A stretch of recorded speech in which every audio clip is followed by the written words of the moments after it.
نحمده ونصلي ونسلم على رسوله النبي الكريم الأمين الرؤوف الرحيم. أما بعد فأعوذ بالله من الشيطان الرجيم. بسم الله الرحمن الرحيم. ألا إن أولياء الله لا خوف عليهم ولا هم يحزنون.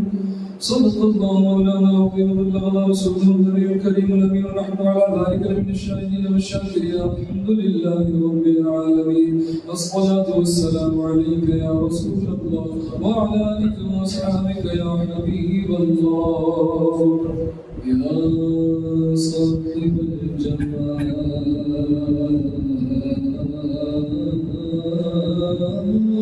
ويا سيد البشر.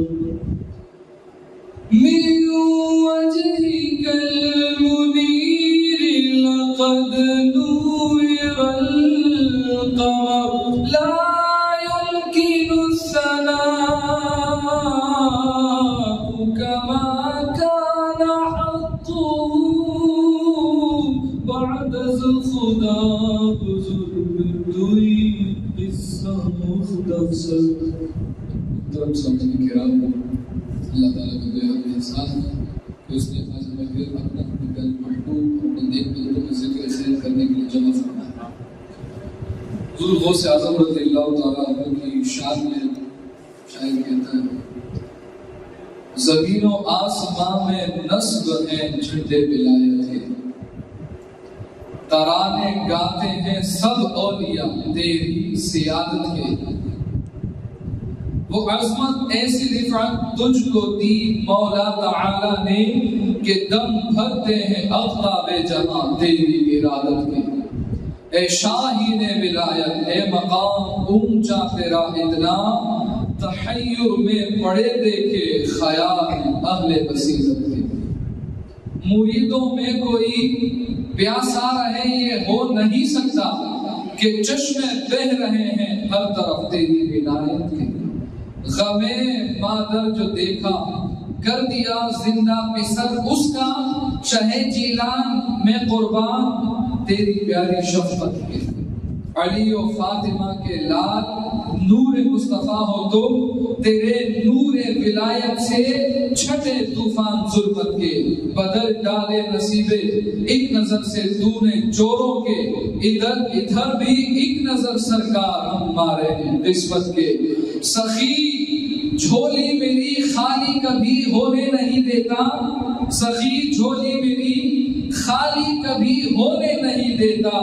سخی گھر کے سخی قربان کیا کہنے سخاوت کے. اے محی الدین جیلانی نہیں تیرا کوئی ثانی، کہ جھنڈے حشر تک اونچے رہیں گے تیری عظمت کے. وہ چوٹی کیا کوئی زینے تلک بھی نہ پہنچ پایا، وہ چوٹی کیا کوئی زینے تلک بھی نہ پہنچ پایا. مینارے اتنے اونچے ہیں تمہارے اوج و رفعت کے. شہ اجمیر وہ بندہ نواز ہند بھی بولا. حضور خواجہ غریب نواز رحمۃ اللہ تعالیٰ علیہ. شہ اجمیر وہ بندہ نواز ہند بھی بولا کہ شاہ اولیاء خورشید ہو تم ہی ولایت کے. اور نظر ہوگی تیری کمزوری مقبول پر دشمن، نظر ہوگی تیری کمزوری مقبول پر دشمن. ذرا سنبھل اے احمق، خوص ہیں طوفان ہمت کے. ذرا سنبھل اے احمق، خوص ہیں طوفان ہمت کے. تو اس لیے سنیوں پر اعتراض، سنیوں کے ساتھ چھیڑ چھاڑ، جب غوث پاک کو قبول نہیں تو اللہ تعالیٰ کو قبول نہیں. حضرت اعلیٰ حضرت کا شعر ہے. اعلیٰ حضرت اپنے شعر میں ارشاد فرماتے ہیں: تجھ سے درد درد سے سخت سخت سے مجھ کو نسبت میرے گلے میں بھی ہے دور کا پنڈا تیرا. آپ کا ایسا شعر ہے. اور کئی مقامات پر آپ نے اپنے آپ کو حضور غوث اعظم رضی اللہ تعالیٰ عنہ کا کتا کہا. یہ میں اس لیے عرض کر رہا ہوں، یہ جو چھوٹی سی بحث ہے کہ ہمارے بعض سنی الحمدللہ بہت محتاط ہیں، تو وہ اگر شعر میں کوئی لفظ دیکھتے ہیں تو کوشش کرتے ہیں کہ اس کو چینج کر دیں، کوئی گڑبڑ نہ ہو جائے. سننے والے ہر طرح کے لوگ ہوتے ہیں نا، تو اس لیے میں اپنی اور آپ سب بھائیوں کی اطلاع کے لیے، علم کے لیے اس بات کو عرض کرتا ہوں. بہت زبردست بات ہے اور بہت علم اور بہت پیاری. اعلیٰ حضرت نے اپنے آپ کو غوث پاک رضی اللہ تعالیٰ عنہ کا کتا کہا. میں ان کے در کا کتا، در سے سب سے ہے مجھ کو نسبت، کہا آپ کے کتے سے مجھ کو نسبت ہے. اور دوسرے مصر میں آپ ارشاد فرماتے ہیں، کوئی کیوں پوچھے تیری بات رضا، تجھ سے کتے ہزار پھرتے ہیں. اپنے آپ کو کتا کہا مدینہ طیبہ میں تو آنسو بہا رہا ہے. اے احمد رضا، ہم سے کوئی کہتا ہے نا کہ تم کیوں رضا سے پیار کرتے ہو، ہم نے کہا ایک وجہ ہے بس.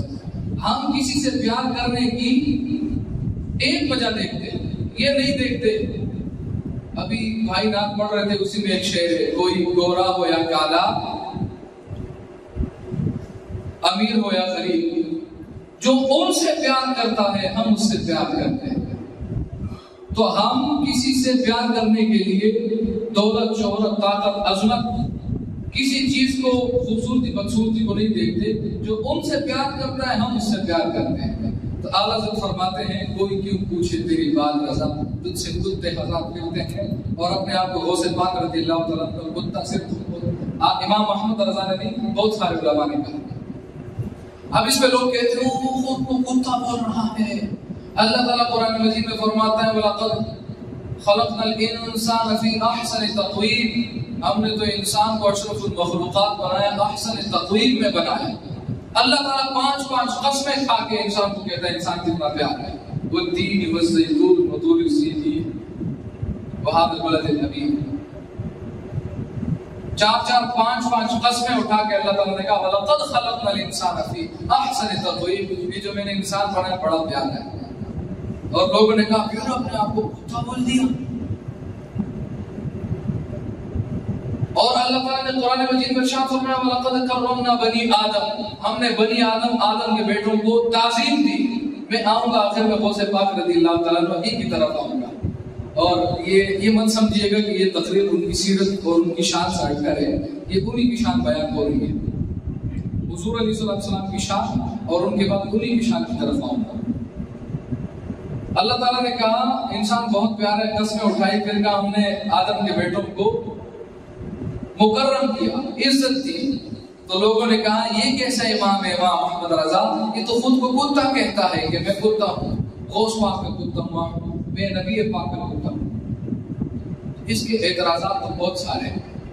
پہلے میں یہ عرض کر دوں کہ اللہ تعالیٰ نے اسی انسان کو قرآن مجید کے اندر کیا کیا ارشاد فرمایا ہے. کہتے ہیں نا اپنے آپ کو کتا کہہ رہے ہو، انسان تو اشرف المخلوقات ہے. اللہ تعالیٰ فرماتا ہے کمثل الکلب ان تحمل علیہ یلہث وان تترکہ یلہث. یہ انسان، یہ استاد ممکن اس کتے کی طرح ہے کہ اگر اس پر بوجھ وزن ڈالو تب بھی وہ کرے، اور اگر اس سے بوجھ اتار دو تب بھی بھونکتا رہے. انسان کو اللہ تعالیٰ نے کہا کتے کی طرح ہے. دوسرے مقام پر ارشاد فرمایا، سورہ جمعہ میں پڑھتا ہوں، مثل الذین حملوا التوراۃ ولم یحملوها کمثل الحمار. دوسرے مقام پر ارشاد فرمایا گدھے کی طرح ہے. اس کی طرح گدھے کی طرح ہے، انسان گدھے کی طرح بنا دیا. کہا یہ تو گدھے کی طرح ہے. اسی طرح قرآن مجید میں آیتیں وہ تو بہت ساری ہیں. آپ کو اندازہ ہو گیا ہوگا کہ اسی انسان کو اللہ تعالیٰ نے قرآن مجید میں کہا کہ یہ جانور سے بھی بدتر ہے. انہم الا کالانعام بل ہم اضل سبیلا. کہا یہ تو جانوروں سے بھی بدتر ہے، سور اور گدھے سے بھی بدتر ہے انسان سے. کہا اب ہم کہتے ہیں کہ بھائی صاحب جو آپ کہہ رہے تھے کہ اللہ تعالیٰ نے انسان کو جو ہے اشرف المخلوقات بنایا، اپنے آپ کو کتا کیوں بولتے ہو؟ اب ہم نے کہا اللہ تعالیٰ نے میرے اس کو کتا بول دیا ہے قرآن میں. اب ہم تمہیں وجہ بتائیں گے کہ کتا کیوں بولا. کتا تو رب نے فرما دیا کمثل الکلب، کتے کی طرح ہے. پھر کہا انہم الا کالانعام، جانوروں کی طرح، سور گدھے کی طرح. پھر کہا کمثل الحمار، یہ ہے گدھے کی طرح، گدھے کی طرح ارشاد فرمایا. کہا بل ہم اضل، اس سے بھی بدتر ہے انسان کو. ہم نے کہا تو وجہ کیا ہے؟ ایک انسان اپنے آپ کو دوسرے انسان کا کتا کہہ رہا ہے، کیوں کہہ رہا ہے؟ اور ایک جگہ اللہ تعالی خود انسان کو کتا کہہ رہا ہے. آؤ سنو، اصحاب کہف کا بھی ایک کتا تھا، اصحاب کہف کا، لیکن وہ کتا ولیوں سے محبت کرتا تھا. وہ کتا ولیوں سے محبت کرنے والا تھا. تو ایک 4 ٹانگوں والا کتا جب ولیوں کا فرما بردار بنا، ولیوں نے کہا جاؤ ہمارے پیچھے مت آؤ. اس نے کہا واللہ، مجھے مت لگا، واللہ انی احب الاولیاء، اللہ کی قسم میں ولیوں سے محبت کرتا ہوں، مجھے اپنے ساتھ رہنے تو نہیں بھونکوں گا. کتے نے کہا. اللہ تعالیٰ نے کتے کو گویا عطا فرمائی. اس میں جمعے کو بیان کریں گے اور پورا بیان اسی میں کریں گے کتے والی بات میں. فی الحال یہ کہ جب کتا ولیوں کا ہو جاتا ہے تو اس کتے کو بھی اللہ تعالیٰ زبان عطا فرما دیتا ہے. اور اس کتے کی شان کیا ہو جاتی ہے کہ اب وہ 4 ٹانگوں والا کتا ہے جس کا لعاب دہن، جس کے منہ میں جو لعاب ہے اس کا تھوک وہ ناپاک ہے. لیکن یہی کتا اگر ولیوں سے محبت شروع کر دے، جنت میں ناپاک چیز نہیں جائے گی. اسی ناپاک چیز کو اللہ تعالیٰ ولیوں کی محبت کی وجہ سے پاک بنا کر جنت میں داخل فرما دیتا ہے. یہ ہے ولیوں سے نسبت. تو ہم کہتے ہیں اگر کوئی ولیوں کا کتا بن جائے وہ جنتی ہو جاتا ہے. تو اعلیٰ حضرت تو فرماتے ہیں کوئی کیوں پوچھے تیری بات رضا، تجھ سے کتے ہزار پھرتے ہیں. اعلیٰ حضرت نے تو خود وہ رسول اللہ کا کتا ارشاد فرمایا. ارے اگر نبیوں کے سردار کا کتا کہلانے والا احمد رضا ہے اور اصحاب کہف کا کتا 4 ٹانگوں والا کتا بھونکنے والا ہے، اگر وہ بھونکنے والا ولیوں کا کتا ہو کر جنتی ہو سکتا ہے تو ہم کیوں نہ کہیں کہ امام احمد رضا خود کو رسول اللہ کا کتا کہلا کر فردوسی ہو گیا ہے. جنت الفردوس سب سے اعلیٰ جنتی ہو گیا. ہمارا ایمان ہے، ہمارا عقیدہ ہے، ہمیں کوئی کسی سے دلیل سننے کی ضرورت نہیں. دوسری بات یہ میرے بھائیوں، خود کو غوث اعظم رضی اللہ تعالیٰ عنہ کتا کہنا، جسے امام احمد رضا خان علیہ رحمۃ الرحمن نے اپنی کتاب میں ارشاد فرمایا. درس سب سے مجھ کو حدیث میں. اور آپ آگے یہ بھی ارشاد فرماتے ہیں اس نشانی کے جو سگ ہیں نہیں مارے جاتے. اس نشانی کے جن کے گلے میں غوث اعظم کا پٹا ہے نا، وہ کتے نہیں مارے جاتے، بلکہ ان کتوں کی کیا شان ہو جاتی ہے کہ جنگل کا بادشاہ آ رہا ہے، شیر لائن آ رہا اپنی طاقت کے ساتھ، اپنے بڑے بڑے بالوں کے ساتھ اور اپنی بادشاہی کے ساتھ کہ جنگل کا بادشاہ ہے. لیکن اسے یہ پتہ نہیں تھا کہ یہ جو پتلا سا کمزور سا کتا کھڑا ہے سامنے، یہ وہ کتا نہیں ہے جو صرف وہ کرتا ہے اور جنگل میں چھینچلے ڈھونڈتا ہے. یہ غوث کے دروازے پر کھڑا ہونے والا کتا ہے. شیر نے سمجھنے میں تھوڑی سی غلطی کی. اس غلطی کا صلہ کیا ہوا کہ وہ شیر جو غوث اعظم کی گائے کی حفاظت کیا کرتا تھا، وہ کتا جو حضور غوث اعظم کی گائے وغیرہ کی حفاظت کیا کرتا تھا، شیر نے سوچا شکار سامنے ہے، ہڈی کٹی موٹی تازی گائے کھڑی ہے، اس کی گردن پہ چٹ مار کے گرا دوں گا اور پیٹ بھر کے چلا جاؤں گا. یہ کتا یہ کیا کر لے گا، یہ پتلا سا کتا یہ میرا کیا کر لے گا. لیکن جب وہ شیر اس گائے کی طرف، اس واس کی طرف دوڑا، اس پر حملہ کرنا چاہا، تو اتنی پھرتی سے غوث اعظم کے کتے نے شیر پر حملہ کیا کہ شیر کو ایک لمحہ آگے نہ بڑھنے دیا اور وہی شیر کو چیر پھاڑ کر ٹکڑے ٹکڑے کر دیے. اس نشانی کے جو سگ ہیں نہیں مارے جاتے. جس کتے کو حضور غوث اعظم سے نسبت ہو جاتی ہے تو وہ کتا شیروں پر بھاری ہو جاتا ہے. تو اس لیے ہم کہتے ہیں ہم غوث اعظم کے کتے ہیں.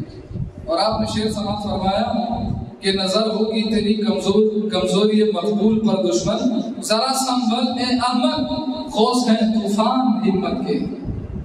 اس لیے ہم ان سے ہمت اپنی نسبت بناتے ہیں. اب بات یہ آئی کہ جی اس میں یہ بات کہاں سے آ گئی کہ خود کو حضور غوث اعظم یا حضور صلی اللہ علیہ وسلم کو تک کہنا جائز ہے. اس سے پہلے جی ملا جامی پر فتویٰ لگانا پڑے گا. ملا جامی رحمۃ اللہ تعالیٰ نے جن کی کتاب سعودیوں سے لے کر تبلیغی، وہابی، سلفی جتنے ہیں سب کے سب ان کی کتابیں عالم کورس کے اندر پڑھاتے ہیں. یہ وہ ملا جامی ہیں جن کا ذکر میں نے آپ کو تبلیغی نصاب سے جن کے میں نے آپ کو اشعار پڑھ کے سنائے تھے. اور پوری امت اس بات پر متفق ہے کہ آپ کامل ولی اللہ اور جنتی ہیں. پتہ ہے آپ کیا فرماتے ہیں؟ آپ کا ایک شعر ہے فارسی کا، میں اس کا ترجمہ آپ کو بتا دوں. شیخ جامی فرماتے ہیں کاش میں محمد مصطفیٰ صلی اللہ علیہ وسلم کا کتا ہوتا، کاش میں محمد مصطفیٰ صلی اللہ علیہ وسلم کا کتا ہوتا. کیوں؟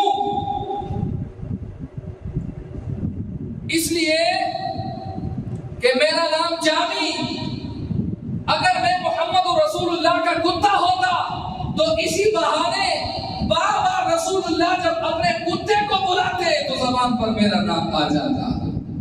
تو لوگ تو صرف حضور کی زبان سے اپنا نام سننے کے لیے کتا بننے کو تیار ہے، وہ بھی چار ٹانگ والا بننے کو تیار ہے. تو صحابہ کرام کی اگر آپ واقعات سنیں گے وہ فرماتے ہیں کہ کاش حضور کی نالین ہوتے، حضور کی جوتی ہوتے. بعض فرماتے ہیں کاش میں حضور کے سینے کا بال ہوتا. بعض فرماتے ہیں کاش میں حضور علیہ السلام کے شوز کا نالین کا تسمہ ہوتا. بعض فرماتے ہیں کاش میں حضور علیہ السلام کے جوتوں کا ذرہ ہوتا.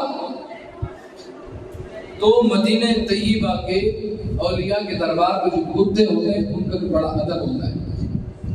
اب وہ یہ بات سمجھانے کے لیے میں عرض کرتا ہوں کہ وہ ایک شعر ہے. شعر کچھ یوں ہے کہ بلا شک الفت محبوب تو ایمان ہے اپنا، کوئے سرکار کے کتے سے بھی ہم پیار کرتے ہیں. تو ہم نے کہا کہ حضور علیہ السلام کی محبت تو حضور کی محبت ہے، وہ تو ایمان ہے. ہم کہتے ہیں کہ اگر حضور کی محبت دل سے نکل گئی تو ایمان نکل گیا. ارے اگر سنی کو پہچاننا ہو تو اس طرح پہچانو کہ بلا شک الفت محبوب تو ایمان ہے اپنا، کوئے سرکار کے کتے سے بھی ہم پیار کرتے ہیں. یہ سنی کی پہچان ہے.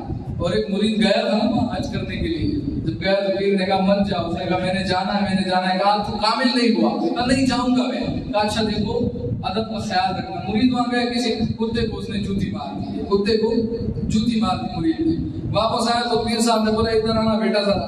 انہوں نے کہا کہ جی حضور فرمائیے. کہا کیا کیا تھا مدینے میں؟ میں کچھ نہیں کیا حضور، نعتیں پڑھی، سلام پڑھا اور درود شریف میں مگن رہا اور بہت ادب کیا. کہا سوچو ذرا کیا کیا تم نے وہاں؟ کہا ایسی تو کوئی بات نہیں کہ میں کہوں کہ یہ گناہ کر کے آیا ہوں. کہا سوچو. مرید کہنے لگا پیر صاحب جلال میں آ گئے. کہا سوچو. جب پیر کا جلال دیکھا مرید کہنے لگا میں نے ایک کتے کو جوتی ماری تھی تو ان کے پیر نے اپنی کمر سے وہ قمیض جو ہٹائی، کہا دیکھ کم وقت تیری جوتی کا نشان میری کمر کے اوپر چھپ چکا ہے. یہ ادب ہے مدینے کا کہ مرید کو بھیجا تھا تو سمجھا کے بھیجنا تھا. یہ کتا عام کتا نہیں ہے، یہ دربار رسالت کے آس پاس چکر لگانے والا کتا ہے. یہ مدینہ طیبہ کے گھر گھومنے والا کتا ہے. اس کا ادب ہے. اور کیا ادب کے واقعات ہیں میرے بھائیوں. تو اس لیے اعلیٰ حضرت نے جو خود کو حضور غوث اعظم رضی اللہ عنہ کو کتا کہا، اس میں کوئی مذاکرہ نہیں ہے. ویسے وہ کتا چار ٹانگوں والا مراد نہیں ہوتا ہے. یہاں کتے سے مراد وفاداری ہوتی ہے، کیونکہ کتا بہت زیادہ وفادار ہوتا ہے. تو اس لیے اولیاء کرام، علماء کرام درجہ بدرجہ کم درجے والا خود کو بڑے درجے والے کا کتا کہتا ہے. کیونکہ آپ نے دیکھا ہوگا نا کتا جب وہ ایک مالک کا ہو جاتا ہے اس کو مارتا ہے، بھگاتا ہے، وہ پھر اس کو کہیں بھی چھوڑ کے آ جاؤ پھر دروازے پہ آ جائے گا. مالک کو چھوڑتا نہیں کتا. تو اس لیے کہتے ہیں ہم حضور علیہ السلام کے دربار کے کتے. میرے بھائیوں اس میں کوئی شک شبہ نہیں ہونا چاہیے، اور اس میں شک شبہ اگر ہو جائے گا تو پھر بڑے بڑے علماء کے نام آئیں گے، اولیاء کے۔ ہمارے پیروں میں انہوں نے اشعار لکھے خوب حضور علیہ السلام کے غوث اعظم کا سگ ارشاد فرمایا۔ سگ کا مطلب سگ فارسی میں لفظ کتا، اردو میں کتا، فارسی میں سگ۔ تو حضور غوث اعظم رضی اللہ تعالیٰ عنہ کی یہ شان ہے کہ بڑے بڑے اولیاء کرام اس بات پر فخر محسوس کرتے ہیں کہ وہ خود کو حضور غوث اعظم رضی اللہ تعالیٰ عنہ کا کتا کہیں۔ ایسا کیوں نہ ہو کہ حضور غوث اعظم رضی اللہ تعالیٰ عنہ کی شان ہی اتنی عظیم شان تھی کہ آپ صبر و مجاہدے کے وہ پہاڑ تھے کہ کئی مشکلات اور طوفانوں کے، کئی مشکلات اور دکھ درد کے طوفان آتے رہے، لیکن آپ صبر و استقلال کا پہاڑ بن کر ان طوفانوں کے سامنے کھڑے رہے، وہ طوفان گزرتے رہے اور آپ کا کچھ نہ بگاڑ سکے۔ میرے بھائیوں، آپ کے حالات میں آتا ہے کہ جب آپ جنگل میں مجاہدہ فرما رہے تھے تو اس وقت شیطان آپ کو پہچان چکا تھا کہ آپ ولیوں کے سردار ہیں۔ چونکہ شیطان نے بہت سارے ولیوں کو گمراہ کیا ہے، اس لیے وہ سوچ رہا تھا کہ وہ عبد القادر کو بھی کسی طرح گمراہ کر دے گا۔ حضور غوث اعظم رضی اللہ تعالیٰ عنہ جب نماز پڑھتے ہیں تو شیطان صفے بنا کر، خوفناک ہتھیار لے کر آپ پر حملہ آور ہوتے نماز کی حالت میں، اور وہ سوچتے کہ شیخ عبد القادر شاید ہماری تلواریں دیکھ کر، آگ میں جلی ہوئی تلواریں، آگ بڑھتی ہوئی تلواریں دیکھ کر شاید عبد القادر بھاگ جائے گا، لیکن حضور غوث اعظم رضی اللہ تعالیٰ عنہ بدستور اپنی نماز میں کھڑے رہتے اور وہ حملہ آور ہوتے ہوتے خود اللہ عز و جل کی اس کی جلالت سے، اس کی شان سے اللہ تعالیٰ کی ایسی ان پر مار پڑتی کہ غوث اعظم کے قریب آتے تو ان کو تھپڑ پڑتے، گھونسے پڑتے، اور وہ وہی چیختے چلاتے واپس مڑتے اور بھاگ جاتے۔ آپ آرام سکون سے اپنا سلام پھیرتے۔ اسی طرح کے واقعات میں حضور غوث اعظم رضی اللہ تعالیٰ عنہ فرماتے ہیں کہ ایک مرتبہ شیطان آیا اور مجھ سے لڑنے لگا، مجھ پر آگ بھی پھینکی اور مجھے طرح طرح سے کمزور کرنے کی کوشش کی کہ میں اس جنگل سے اپنی عبادت چھوڑ کر بھاگ جاؤں، اور خیر سے مجھے اس حالت میں پکار کر کہتا عبد القادر اٹھو، ان کی طرف آؤ، ہم ان کے مقابلے میں تمہاری مدد فرمائیں گے اور تمہاری مدد کرتے رہیں گے۔ پھر جب میں ان کی طرف اٹھتا میرے قدم ان شیاطین کی طرف جاتے جن کی ہاتھوں میں تلواریں ہوتی اور خوفناک صورتیں بنا کر آتے۔ جب میرا قدم ان کی طرف اٹھتا تو وہ اس طرح بھاگنا شروع کر دیتے جیسے بھیڑ بکریاں شیر کو دیکھ کر بھاگنا شروع کر دیتی ہیں۔ یہ حضور غوث اعظم رضی اللہ تعالیٰ کا دبدبہ تھا کہ شیطان آپ سے بھاگا کرتے تھے۔ آپ ارشاد فرماتے ہیں ایک مرتبہ شیطان میرے پاس آیا اور انتہائی ڈراؤنی صورت، خطرناک صورت بنا کر آیا اور مجھ سے کہنے لگا عبد القادر یہاں سے چلے جاؤ، جنگل چھوڑ دو ورنہ میں یہ کر دوں گا وہ کر دوں گا۔ حضور غوث اعظم رضی اللہ تعالیٰ عنہ ارشاد فرماتے ہیں میں نے اسے زور سے ایک تھپڑ مارا ابلیس شیطان کو، وہ چیختا ہوا گیا اور بھاگ گیا، اور اس کے بعد اس نے اپنے جال پھینکنا چھوڑے نہیں۔ تھوڑی دیر بعد وہ پھر آیا اور کہنے لگا عبد القادر میں تیری خدمت میں رہنا چاہتا ہوں تاکہ تو مجھے بھی کچھ علم سکھائے۔ حضور غوث اعظم رضی اللہ تعالیٰ نے ارشاد فرمایا اے بدبخت مردود چلا جا، مجھے تجھ پر کبھی بھی اطمینان اور بھروسہ نہیں ہوگا۔ وہ شیطان کہنے لگا یہ بات میرے لیے تیرے تھپڑ مارنے سے بھی زیادہ سخت ترین ہے کہ میں انسان کو اسی طرح تو پھنساتا ہوں کہ اس کا دوست بن جاتا ہوں، اس کے دل میں اچھی اچھی باتیں اتارتا ہوں، وہ سوچتا ہے کہ یہ تو میرا دوست ہے۔ میں کہتا ہوں تھوڑا اور کھا لے، تھوڑا اور کھا لے، ارے آرام کر، تو تھک گیا ہے، نماز بعد میں پڑھ لینا۔ میں اسے کہتا ہوں تو بیمار ہے، ابھی گرم گرم بستر سے اٹھ کے کس طرح جائے گا نماز کے لیے؟ تو اس طرح دھوکہ دے کر اس کا دوست بن کے میں اس کا دوست بن کر اسے دھوکہ دیتا ہوں اور اسے عبادات سے ہٹا دیتا ہوں، اور ایک وقت ایسا آتا ہے کہ میں اس کا ایمان ہی چھین کر اسے ہمیشہ کے لیے جہنمی بنا دیتا ہوں۔ لیکن اے عبد القادر جب بھی میں تجھے دھوکہ دینے کی کوشش کرتا ہوں. جیسے اس نے کہا مجھے بھی کچھ پڑھا دیجیے. حضور غوث اعظم سمجھ گئے کہ یہ اللہ تعالیٰ نے قرآن مجید میں ارشاد فرمایا کہ یہ تمہارا دشمن ہے. جسے خدا نے میرا دشمن کہہ دیا وہ میرا دوست اور میرا شاگرد کیسے ہو سکتا ہے؟ ارشاد فرمایا لا حول ولا قوت الا باللہ العلی العظیم. جب آپ نے یہ پڑھا تو وہ مردود چیختا ہوا غائب ہو گیا. اس کے بعد اس نے بس نہیں کی.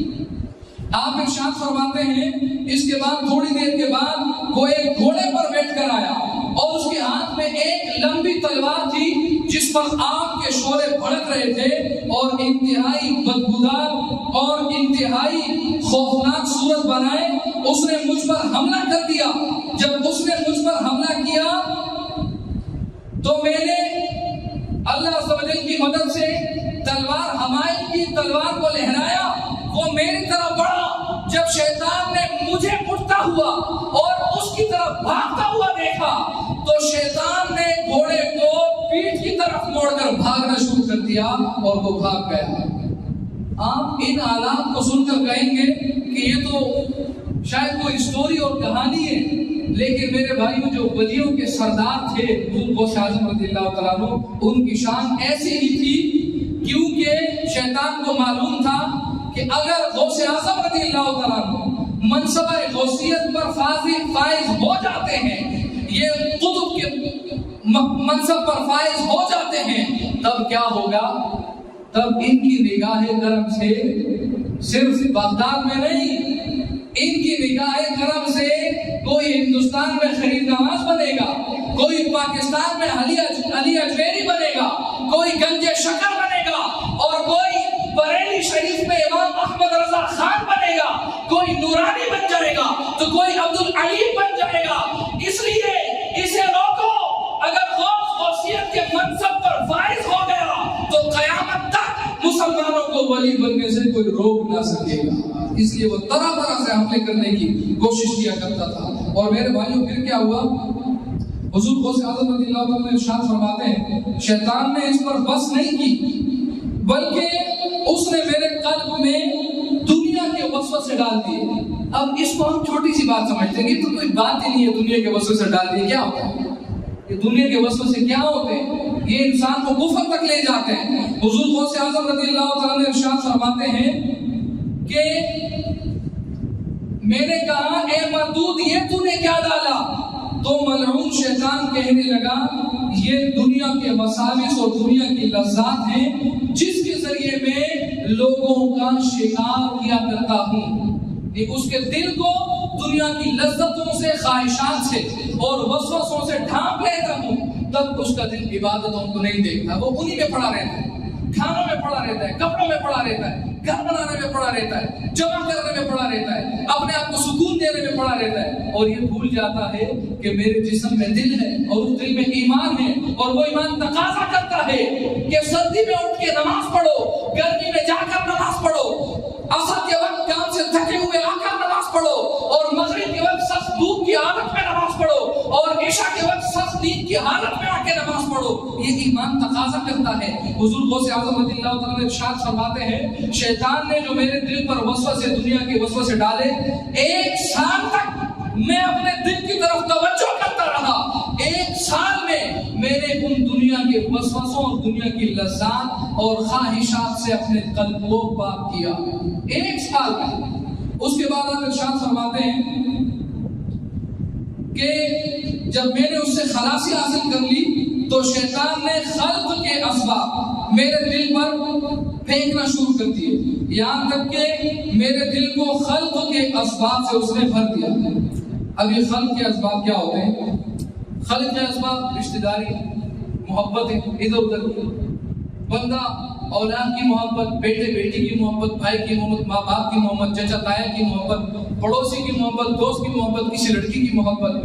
یہ وہ رشتے ہیں, وہ محبتیں ہیں جو انسان کو, آپ جانتے ہوں کہ کیسے لوگ گمراہ ہو جاتے ہیں کہ کفافیام چاچا سامو کو کفاف جیلی نو یہ نیتی آوئی لابام آوئی مکا مکان سام پا کفاف پیسیلی ٹیپو امپلیا ایسے بولتے ہیں نا.